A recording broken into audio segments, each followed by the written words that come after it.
പ്രിയപ്പെട്ട അപ്പച്ചന്മാരെ, അമ്മച്ചിമാരെ, സഹോദരങ്ങളെ, കുഞ്ഞുമക്കളെ, നാം ചുറ്റുപാടും കണ്ണോടിക്കുമ്പോൾ പല പ്രകൃതി ദുരന്തങ്ങളും നാം കാണുന്നു.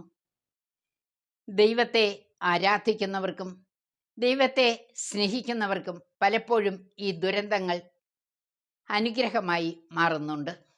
സ്നേഹമുള്ളവരെ, ഒന്നാം പുസ്തകം രാജാക്കന്മാരുടേത് 17-ാം അധ്യായം 1 മുതൽ 7 വരെയുള്ള തിരുവചനങ്ങളിലേക്ക് കടക്കുമ്പോൾ രസകരമായ ഒരു രംഗം. ആഹാബ് രാജാവും ഭാര്യ ജസബെല്ലും ഇതാ വിഗ്രഹാരാധനയിൽ മുഴുകുന്നു. ഇസ്രായേൽ പ്രവാചകന്മാരെ വധിക്കുന്നു.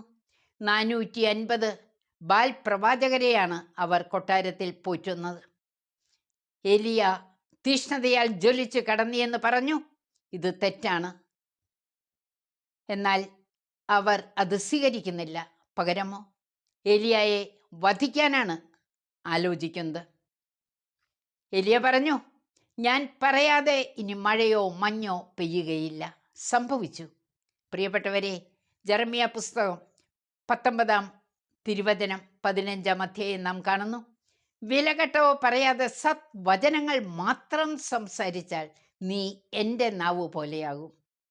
നമുക്ക് ദൈവത്തിൻ്റെ നാവ് പോലെ നമ്മുടെ നാവിനെ മാറ്റണ്ടേ? വിലകെട്ടവ സംസാരം നിർത്താനാണ് ഈ സന്ദേശം നമ്മോട് ആഹ്വാനം നൽകുന്നത്. സ്നേഹമുള്ളവരെ, നമ്മുടെ നാവിനെ ദൈവത്തിൻ്റെ നാവ് പോലെയാക്കാം.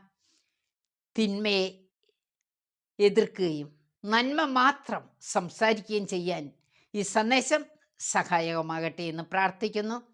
നമുക്ക് നന്ദിയോടെ ദൈവസന്നിധിയിൽ നമ്മുടെ നാവിനെ സമർപ്പിച്ച് കരങ്ങൾ കൂപ്പാം.